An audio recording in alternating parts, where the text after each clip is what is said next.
today. And by the way, I don't need to be educated on this. I have the largest land port in the Western Hemisphere here in the state of California. 45 minutes after the Republican debate to figure out who the nominee is going to be, and you have to sit there and watch this guy on Fox News Channel occupy all of the time. What are they thinking over there? You're right. You're right. God, can we resurrect Roger Ailes, please? Yeah.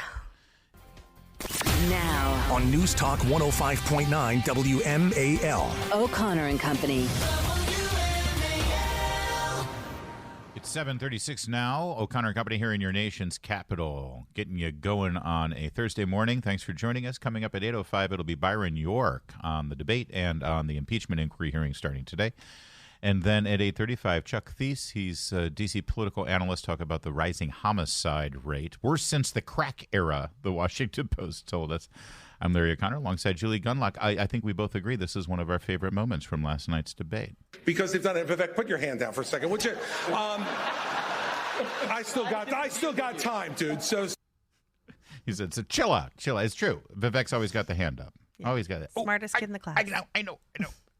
That said, listen, they went after Vivek again, and I thought he did a lot better this time in sort of turning around the attacks and sort of reacting to them with a charm and a smile. I think in Milwaukee he was a little harder edge, and I don't think it served him well. I think that he did a pretty good job tonight, but the questions still remain about him. The questions remain about all the candidates as to whether any of them can make any headroom against Donald Trump's seemingly insurmountable lead. But as Ron DeSantis just said last night, polls don't elect the president, voters do, and we got to get to the primaries and caucuses. So let's bring in Hogan Gidley. He, of course, a former White House press secretary and political analyst in his own right. All right, Hogan, what do you think? Does DeSantis have a point? You know, polls don't do this, voters will, and things will change once they start to vote. Well, that's exactly what you would say. 40 points down, and I don't mean that to slap DeSantis. I'm just saying, you play the cards you're dealt here. Yeah. And right now, you're right. Donald Trump's up 40, 50, 60 points in some polls, and they're national polls. And people say, well, wait a minute, it doesn't matter. It's only state polls matter, says Chris Christie. That's right, but Trump's up in all the state polls too, and he may not be up as big as they say, but it's not a 20, 40 point mess up in the polls here. Yeah. I mean, they're going to be closer rather than not. So, I understand you've got to make the case for yourself, and DeSantis is doing this in a way that so many others before him have tried to do it, which is go around and gain support because, look, I worked for Mike Huckabee and Rick Santorum, so people at 1% in Iowa, they don't scare me off because that's the only candidates I've ever worked for, and they ended up winning the caucuses. Now, they didn't win the nomination, but they finished second respectively. So, you can use Iowa as a springboard. There's no question about that. But you've got to start to gain momentum somewhere. And if that's the state you're going to start in, because it's first, you better do well there. Your old boss, Donald Trump, went to Michigan to speak with striking UAW workers. I thought it was a brilliant move. However, the fact that it was a non-union factory he went to and the audience was actually mixed between the employees at that union and also striking UAW workers who went there. Was that a messaging blunder? Because now you know what they're saying on CNN and MSNBC. Well, it wasn't. He went and talked to the non-union workers. Yeah, I don't care what CNN has to say about it. I don't care about their spin. The fact is this country's made up of workers who are both union and non-union. So him going to speak to all workers is so much different than the left who only kowtows to those in unions because the unions are the ones that fill their campaign coffers, the ones that do their bidding and vice versa. So Donald Trump did the right thing here, which is talking directly to workers / those in the American workforce and unions and not, but also to the American people. This is what he does when he's at his best, resonating with those who have had no voice in Washington, D.C. for decades. He gives them that voice.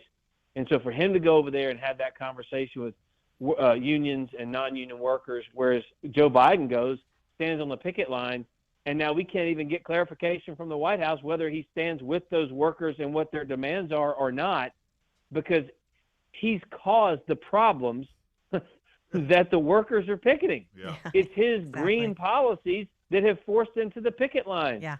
So this whole thing is a messaging disaster for the White House.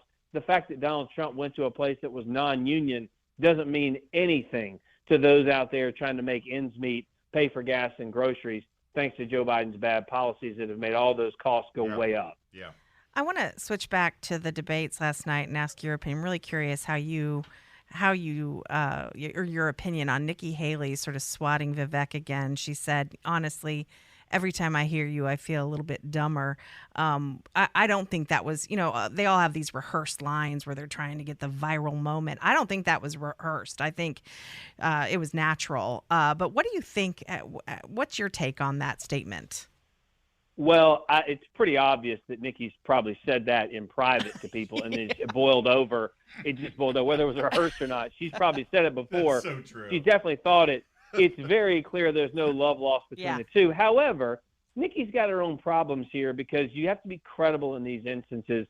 Debates are about creating moments and using those moments to create momentum, and then momentum ultimately into a movement. Remember, Kamala Harris famously called her boss, Joe Biden, a sex criminal and a segregationist from a debate stage, had T-shirts made up for it, and never even made it to voters because she dropped out before the first ballots were cast.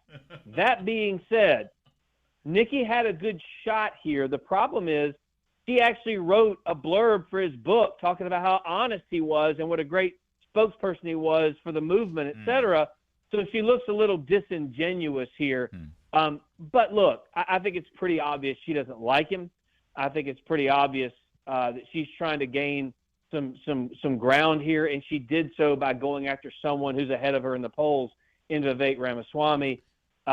Look, you mentioned Chris Christie. I thought he had a moment with that little put your hand down, whatever. If you were even staying around till then, his Donald Duck line was probably one of the dumbest ones I've heard in a while in debate. So rehearsed, so canned. Yeah. Now, look, in fairness to Chris Christie, his blood sugar was low. He was probably thinking about ducks and a nice roasted duck for dinner, and it came to his mind. He thought, I better say something just to keep me through this debate. But, look, I don't see anything in that debate that really changed the status quo. If you're going to get to Donald Trump at the top of that ladder, you've got to climb rung by rung, which means taking out each candidate that's above you. You can't just leapfrog to Trump. Yeah. So I don't think much changed other than there maybe was some shift at the bottom half of that ladder where Nikki kind of gained some ground. Vivek probably remained the same. DeSantis remained the same. Look, you're trying to create a primetime debate with primetime players. The problem is your all-star isn't on the field, and that's Donald Trump. He's actually out there doing the work of the people, which is an interesting contrast in and of itself. Yeah. But the fact is, I don't really know that much changed here. Yeah. I think it's all the same. Hogan Gidley, by the way, one of the best-dressed political analysts you're going to find. So, I mean, you must be happy that the Senate has come to their senses and gotten rid of the Fetterman rule there. That must have been just a shock to every sensibility that you have there as a sartorial It was splendiferous. soul-crushing. It was Yes. soul-crushing to a degree you don't understand. However, the silver lining here, it's the easiest Halloween costume ever. You're always struggling at the last minute, like, what do I wear for Halloween? Throw on some baggy shorts, a hoodie, some Crocs, and you can be a U.S. Senator for Halloween. I thought of that. All right, Hogan Gidley, thanks for joining us, my friend. Thanks, guys. We've got more to come there on the lack of Fetterman rules now in the Senate. It's official. You can actually no longer dress like a hobo. We'll get to that in just a moment. No one up here is going to call you Donald Trump anymore. We're going to call you Donald Duck. All right. All right. Debate. Joe Biden, he's completely missing in action from leadership. And you know who else is missing in action?